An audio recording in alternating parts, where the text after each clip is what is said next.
Bismillahirrahmanirrahim. Assalamualaikum warahmatullahi wabarakatuh. Halo sobat pembelajar semuanya, kita berjumpa lagi ya pada pertemuan kelima ya. Kita akan belajar bersama-sama tentang konsep dan prosedur akuntansi. Di sini kita akan belajar tentang pengambilan prive. Ya. Prive itu apa?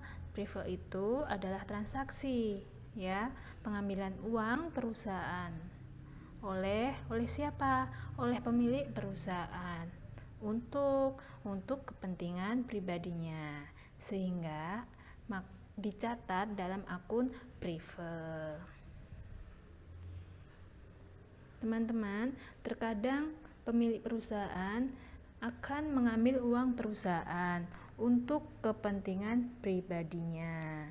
Nah, transaksi ini akan mengurangi kas dan modal pemilik perusahaan. Jadi, transaksi pengambilan prive ini akan menyebabkan berkurangnya kas perusahaan, ya, dan berkurangnya modal pemilik perusahaan. Kemudian, hal penting yang harus kita ingat bersama adalah kekayaan pemilik harus dipisahkan. Ya, harus dipisahkan dengan kekayaan perusahaan. Jelas ya sampai di sini?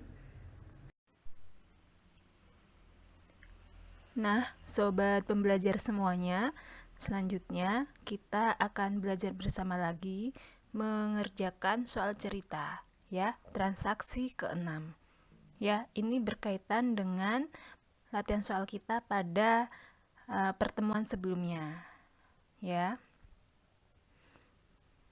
Pada tanggal 31 Januari 2022, Bapak Yusuf, beliau selaku pemilik perusahaan, ya, mengambil uang perusahaan sebesar 2 juta rupiah, ya, untuk membayar SPP anaknya. Ya, Bapak Yusuf ini melakukan pengambilan prive, ya, untuk kepentingan pribadinya. Untuk pembahasannya kita bahas bersama-sama, sehingga dengan adanya transaksi pengambilan prive maka akan menyebabkan 1. Berkurangnya kas perusahaan, ya. 2. Berkurangnya modal pemilik perusahaan, ya. Perusahaan di sini yaitu PO Berkah Maju, ya. Kita beberapa kali soal cerita kita tetap memakai PO Berkah Maju.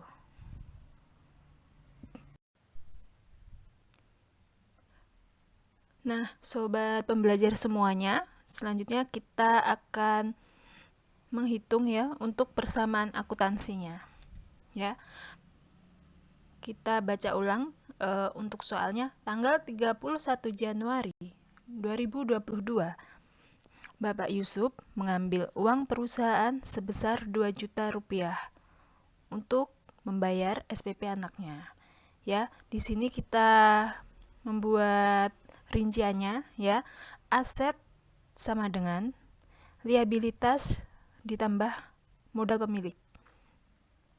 Terus kas ditambah piutang usaha ditambah peralatan kantor sama dengan utang usaha ditambah modal Bapak Yusuf. Kemudian saldo awal, ya, kita ambilkan dari transaksi sebelumnya, soal cerita kita pada pertemuan sebelumnya, yaitu kas perusahaan, ya, saldo awalnya sebesar 45 juta. Kemudian piutang usahanya 0, peralatan kantornya 17 juta. Kemudian sama dengan utang usahanya 10 juta dan modal Bapak Yusuf 52 juta, ya.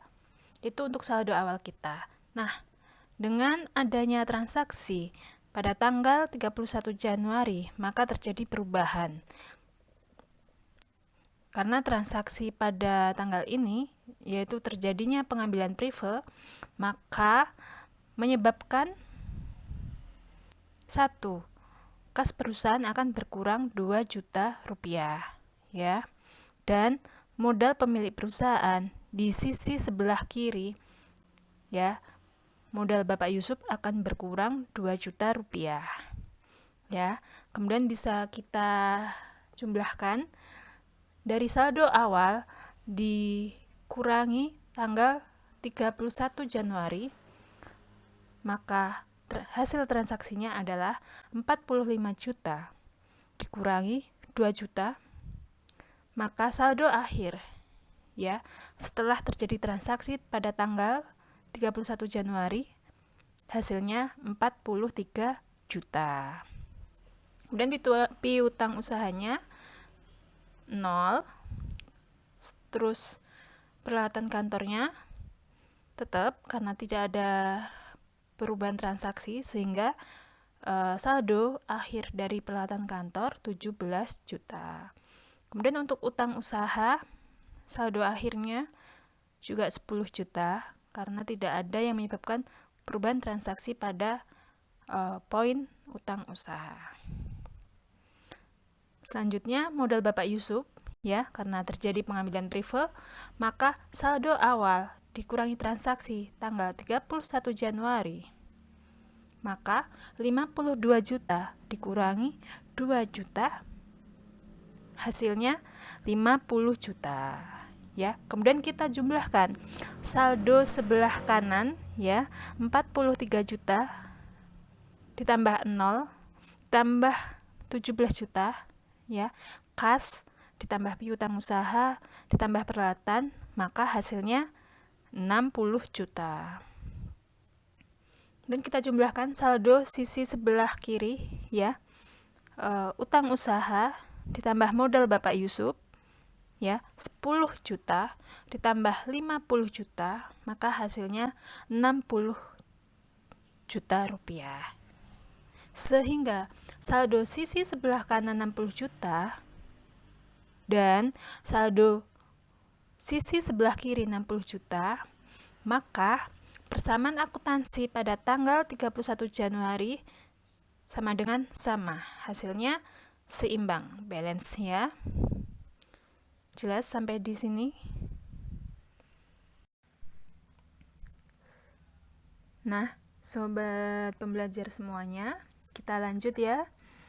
Di sini kita bisa melihat persamaan akuntansi setelah digabung transaksi dari soal cerita ke-1, 2, 3, 4, 5, dan 6, ya, pada aset, liabilitas, dan modal pemilik, ya, mulai transaksi tanggal 1 Januari, 2 Januari, 5 Januari, 12 Januari, 15 Januari, kemudian 30 Januari, dan 31 Januari.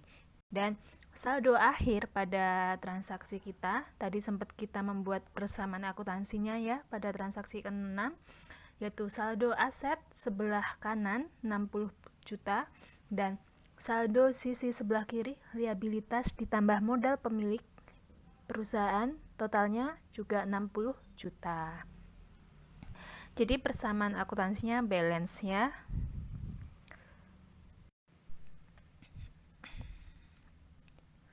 Nah, sobat pembelajar semuanya, setelah kita menggabungkan, ya, semua persamaan akuntansi baik transaksi 1 sampai dengan ke-6, ya, di sini agar kita bisa mempelajari dengan ini, ya, berurutan, nanti teman-teman bisa membuka episode kita tentang konsep dan prosedur akuntansi untuk part 1, 2, 3, 4, 5, ya, agar ini, ya, belajarnya berurutan sehingga mengetahui transaksi yang awal sampai yang terakhir, sehingga hasilnya setelah kita membuat ini, ya, persamaan akuntansi, belajar bareng-bareng, kemudian kita lanjut membuat laporan posisi keuangannya, ya. Ini kita sudah menginjak pada transaksi yang ke-6. Jadi kita sudah mempelajari di sebelumnya tentang aset, utang usaha, piutang usaha, kemudian tentang peralatan kantor, kemudian modal perusahaan, kemudian ada pendapatan usaha, beban usaha, dan pengambilan prive. Sudah cukup banyak ya beberapa poin pencatatan transaksi yang sudah kita pelajari. Nah, di sini kita akan membuat laporan posisi keuangannya untuk perusahaan perorangan berkah maju. Ya, kemudian laporan posisi keuangan pada tanggal 31 Januari 2022 ya, tadi saldo akhir yang berada di persamaan akuntansi tadi kita pindahkan ke laporan posisi keuangan ya. Kita buat ini ya gambarnya seperti ini. Jadi sebelah kanan kita tuliskan aset, sebelah kiri liabilitas dan modal pemilik. Nah, untuk aset sendiri terdiri ada kas, kemudian peralatan usaha dan peralatan kantor dan piutang usaha ya. Kas pada saldo akhir sebesar 43 juta, untuk peralatan kantor 17 juta dan piutang usaha perusahaan 0. Jadi total aset secara keseluruhan ya dalam periode 1 bulan ya sebesar 60 juta rupiah. Kemudian untuk liabilitas dan modal pemilik perusahaan ya, liabilitas terdiri dari utang usaha, saldo akhirnya tadi ada 10 juta, kemudian modal pemilik ya, ada modal Bapak Yusuf sebesar 50 juta. Jadi kita jumlahkan ya, liabilitas ditambah modal pemilik, keseluruhannya totalnya 10 juta ditambah 50 juta, hasilnya 60 juta.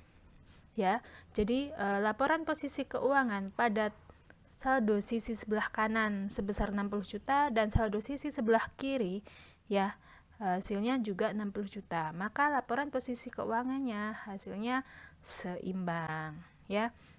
Jelas semuanya di sini ya.